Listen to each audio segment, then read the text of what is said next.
Welcome to Papa's Workshop. Today is going to be a fun day in the shop. I found 2 children's chairs in the trash can, something I don't often find, but I took those chairs and I'm restoring them and making them look brand new. I think the grandkids are going to love it, and today I want to show you how I did it, so let's get started.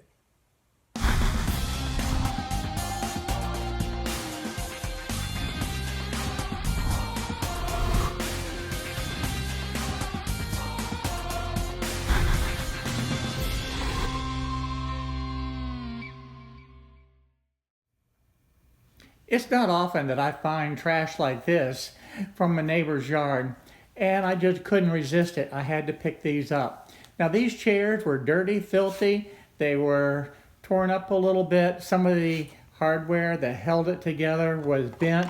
They were extremely loose, and they made it to the trash can.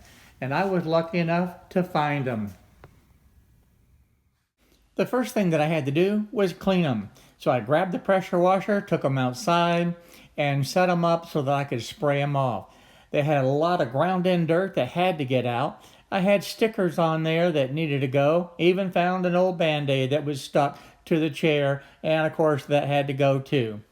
But after just a few minutes, was able to get all that ground-in dirt out of them, and could start to see what I really had as far as how these chairs were going to be repaired.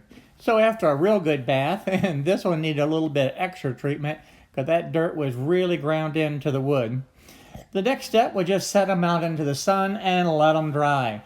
And with the sun that we've got going on right now, it didn't take long for them to dry, and I could bring them into the shop. Once everything was dry, I brought it into the shop, gathered up a few tools, and started to disassemble these chairs. This is really pretty straightforward. It's just a matter of unscrewing everything and setting the parts aside so they wouldn't get lost, and realize that some of the parts were actually missing. Now this chair actually came apart really easy, and one of the things that I realized is that over time this chair had been repaired before, and some of the different screws and nuts and bolts had been replaced with different sizes, and that was a challenge. The interesting thing that I found when I was taking this apart was some of the screws were actually bent. And in addition to that, some of the hardware also was bent, and that had to be straightened out. And you can see a good example there. It's no longer straight, so it needed to be adjusted also. The last part of this disassembly was removing the back off of the chair. Now to do this, I just needed a hex wrench to be able to loosen the screws, and basically it was just a wood screw into the back. Now that the chair is completely disassembled, it's time to evaluate exactly what needs to be done as far as what parts need to be replaced and others just need to be sanded. Some of this wood was really abused and was rough, and that's all going to have to be sanded back smooth again. And this particular board that was in this inlay section of the seat was really in bad shape. I'm not sure what type of wood this is. At first I thought it was maple, but it's way too soft.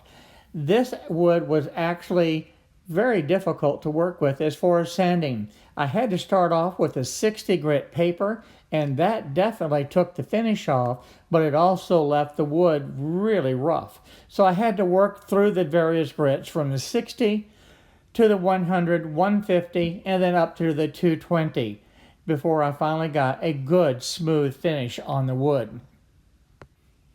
Even after all the pressure washing, there was still a lot of dirt ground into the wood itself, and all of that had to be removed. And yes, it did require some hand sanding on the edges to be able to get that finish off of it, and again, a lot of the ground-in dirt that was in this chair. I also found that there was some paint spots that didn't pressure wash away either, and I just had to sand that away. And there were also some other places where the wood was splitting, and that needed to be sanded back down smooth so that it didn't continue to split and fray. In a couple places, I found where the wood had actually been split, and I needed to be able to glue that back together.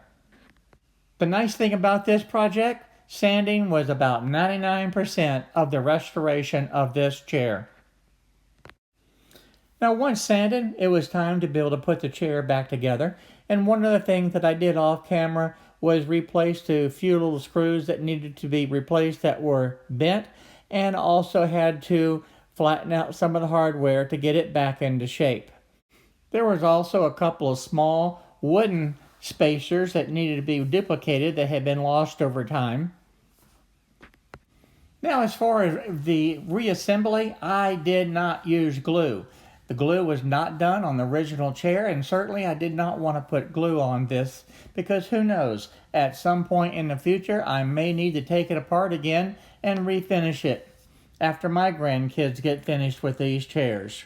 Some of the hardware that needed to be repaired, just a matter of straightening it out with the pliers and getting it bent back into shape again.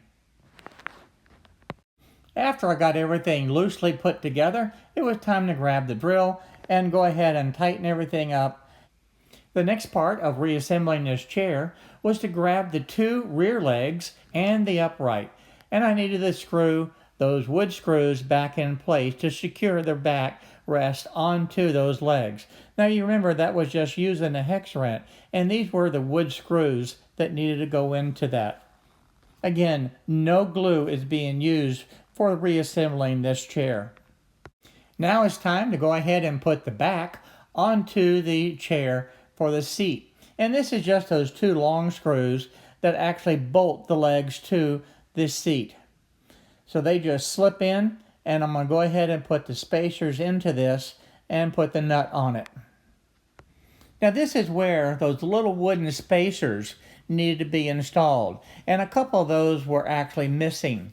So I had to cut those, and I did that off camera. And all it did was just a little small square block of wood with the hole drilled in the center, and that acts as a spacer. So I just slipped that into place and tightened the bolt down, and that secured the legs in place onto the seat. And now it's on to the front legs, and the same exact process. I'll just slip it right in place, grab the bolt, slide that bolt through, and use that wood spacer along with the nut and washer and screw it down tight.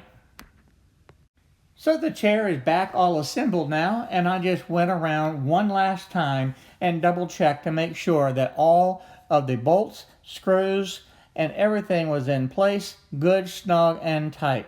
And there we have a chair finished. This chair looks great. It looks like a brand new chair, nice and solid. Look at what the second chair looks like. That's what we started with. This is the end result, a beautiful chair. Time now to get the second one finished, but I'm also going to go ahead and put the spray lacquer onto this chair that I just repaired. I find it somewhat amazing to be able to realize that this was somebody's trash, and I was fortunate enough to find it and be able to turn someone else's trash into my treasure. I am really proud of how this chair turned out. I'm going to take it outside now and spray it. The finish that I'm going to use for this chair is the Krylon spray lacquer, and it's designed to be a nice, good, hard finish, and it'll work great for this type of chair and for any furniture for that matter. The first coat of this will just seal the wood, and of course it's going to raise the grain. So I'm going to be sanding in between the coats, and I'll put at least 3 coats of this spray lacquer onto this chair. I think the grandkids are going to love the chairs. Wow, what a difference. This chair looks brand new. For an afternoon project, this turned out great.